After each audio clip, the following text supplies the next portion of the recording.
¿Cómo puede ser que Ferrari, corriendo en casa con dos pilotos de clase mundial como Hamilton y Leclerc, y con un auto adaptado específicamente para Monza, haya terminado fuera del podio? Para Lewis Hamilton, este no era un gran premio más. Era su primera aparición en Monza como piloto de Ferrari, y no cualquiera. Cargaba sobre los hombros el peso de la historia, la ansiedad de millones que esperaban ver a un 7 veces campeón del mundo devolverle la gloria a la escudería en su propio jardín sagrado.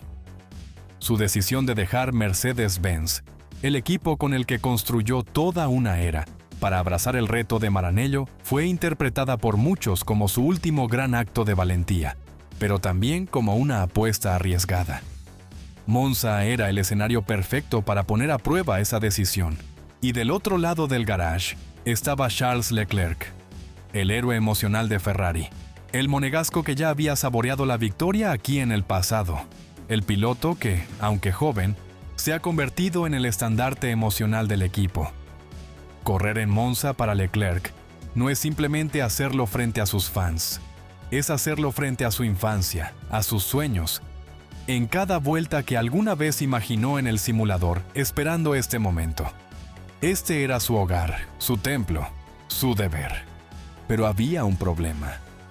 Un fantasma que venía creciendo desde el inicio de la temporada: Max Verstappen y Red Bull. Ellos dominaban con autoridad. Llegaron a Monza como los grandes favoritos absolutos.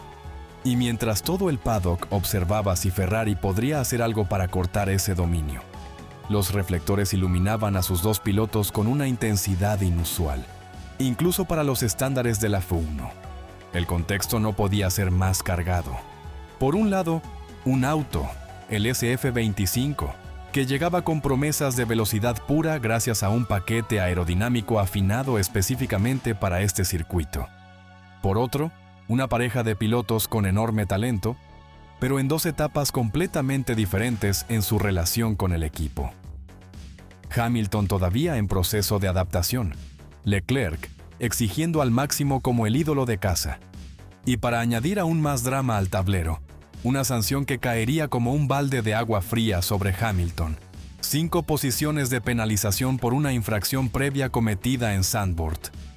Eso obligaría al británico a largar desde el 10º lugar, lo que no solo complicaba su estrategia de carrera, sino que también añadía presión a su rendimiento en un circuito donde cada metro cuenta. Así comenzó el fin de semana.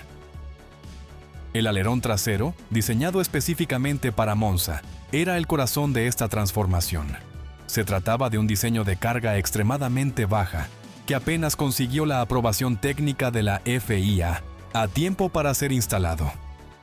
Su perfil recortado permitía reducir significativamente la resistencia al avance, logrando que ambos autos alcanzaran velocidades punta por encima de los 350 km/h sin depender del DRS. Era toda una declaración de intenciones. Ferrari quería pelear en su propia tierra como en los viejos tiempos, pero el precio a pagar por esa ventaja era alto. Desde las primeras vueltas de las sesiones libres, los ingenieros de Maranello detectaron un patrón preocupante. El auto no tenía balance. Mientras en las rectas mostraba cifras imponentes, en las curvas, sobre todo en las lentas y en las frenadas fuertes, como la chicana de Retifilo o la variante de Ascari, el SF25 se comportaba como un coche indomable. El tren delantero carecía de mordida, y el subviraje era constante, obligando a los pilotos a modificar su estilo vuelta tras vuelta para compensar una configuración inestable. Charles Leclerc fue el primero en denunciarlo por radio. En más de una ocasión bloqueó las ruedas delanteras en la primera curva, una señal clara de que el balance de frenado no estaba en su punto óptimo. En Monza, cada error en la frenada no solo compromete la vuelta, también genera una onda expansiva que castiga la estabilidad térmica de los neumáticos durante el resto del stint. Ferrari se encontró atrapada entre dos realidades opuestas: un coche increíblemente rápido en recta, pero vulnerable en cada punto de inflexión técnico. Por su parte, Lewis Hamilton vivió una montaña rusa aún más compleja. Su estilo de manejo, basado en la progresividad y la gestión del peso del auto en las entradas de curva, contrastaba de manera agresiva con el comportamiento nervioso del SF-25. Para adaptarse, el británico tuvo que modificar incluso el mapeo del freno motor y cambiar la interacción con el pedal de freno para reducir el subviraje. Era como aprender a bailar en una pista que se deformaba en cada paso. Los ingenieros intentaron mitigar esos defectos mediante ajustes en tiempo real desde el volante. Jugaron con el diferencial, con los mapas de energía del ERS y con la distribución de la frenada. Pero la puesta a punto era un rompecabezas de geometría variable. Cada cambio generava uma consequência inesperada em outro sector del trazado. No entanto, em meio a esse caos técnico, surgiu uma pequena vantagem: os pneus médios. Durante as longas sequências de sexta-feira, o SF-25 mostrou sua melhor cara com esse composto, permitindo ritmos de corrida mais estáveis e melhor tração na saída das curvas de média velocidade. Essa descoberta se tornou a pedra angular da estratégia de corrida para o domingo. A Ferrari apostaria nesse pneu. Não porque fosse perfeito, mas porque era o menos problemático. La tensión crecía. Ferrari tenía un coche capaz de volar en las rectas de Monza, pero a cambio había perdido la capacidad de controlar sus curvas.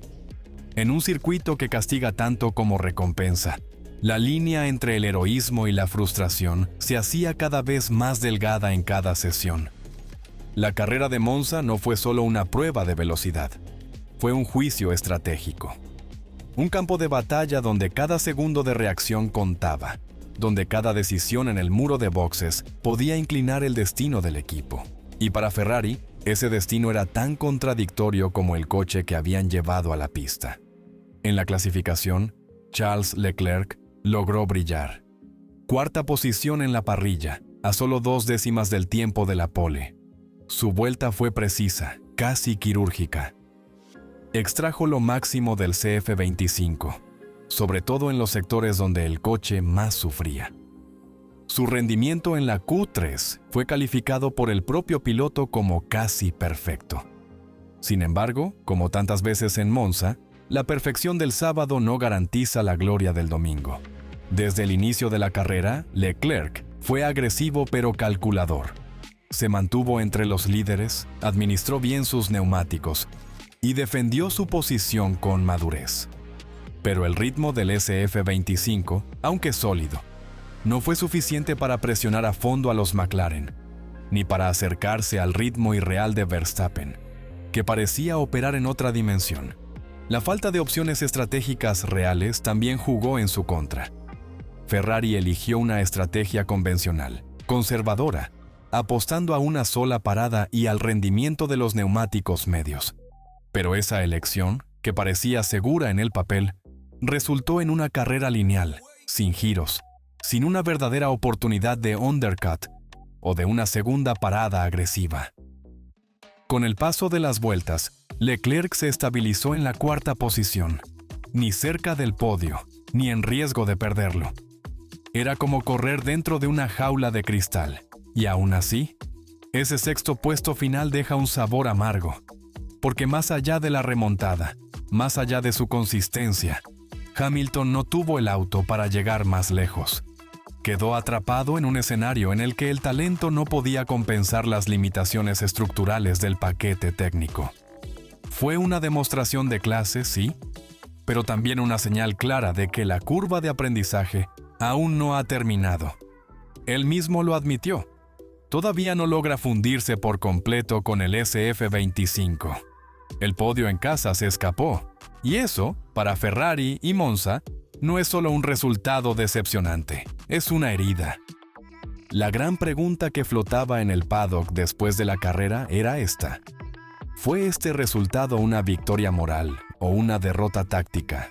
Porque Ferrari mostró una velocidad impresionante en recta, Leclerc fue competitivo, Hamilton protagonizó una remontada de clase, pero, en términos fríos, se fueron de Monza sin trofeos, sin los puntos suficientes para presionar en el campeonato, sin un golpe emocional a sus rivales directos. Y en la Fórmula 1, especialmente en una temporada tan apretada como la de 2025, los márgenes son diminutos. Las oportunidades perdidas no regresan, Monza fue una de ellas. Ferrari se fue con la cabeza en alto, pero sin la gloria que su afición demanda. La escudería demostró que puede construir un coche rápido. Lo que aún no ha probado es que puede construir un equipo invencible. Y mientras eso no suceda, ni siquiera Monza será suficiente para devolverles la corona.